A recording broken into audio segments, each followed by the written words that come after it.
একজন ট্রু লিডারের বৈশিষ্ট্য হচ্ছে উনি সামনে এগিয়ে যাবেন, ওনাকে দেখে দেখে ফলোয়াররা ফলো করবে, ঠিক কিনা?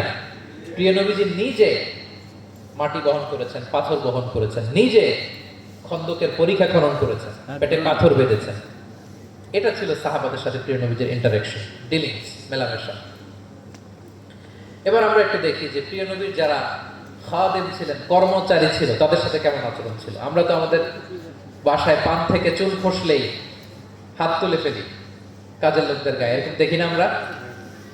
দেখেছেন পত্রপত্রিকায়? খুব বেশি মানুষের অধিকার নিয়ে কথা বলে, মানবাধিকার কর্মী, কিন্তু ঘরের গৃহ কর্মী যারা আছে পিটিয়ে একেবারে পিঠ লাল করে ফেলছে, এরকম দেখি না আমরা? কথার কাজের কোনো মিল নাই। কিন্তু প্রিয় নবীজির বায়োগ্রাফি যদি আমরা স্ক্যান করি তাহলে দেখবো আমাদের আয়েশা রাদিয়াল্লাহু তাআলা আনহা বলেন তিনি কখনো তার কোনো কর্মচারীর গায়ে হাত তুলেননি। আরে হাত তোলা তো দূর কি বাত, তিনি কটু কথাও বলেন নাই, ধমকও দেন নাই। সরাসরি ওনার খাদেম আনাস রাদিয়াল্লাহু তাআলা আনহুর জবানবন্দি শুনুন।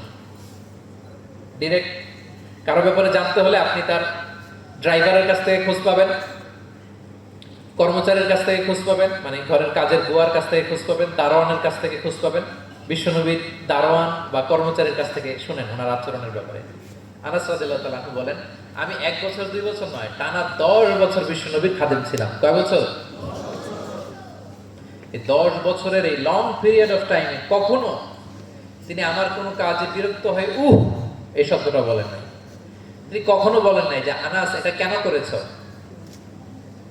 কখনো বলেন নাই যে আনাস এটা কেন করো নাই, করছো কেন এটাও বলে নাই, এটা করো নাই কেন এটাও বলো নাই, বলেন নাই। আল্লাহু আকবার।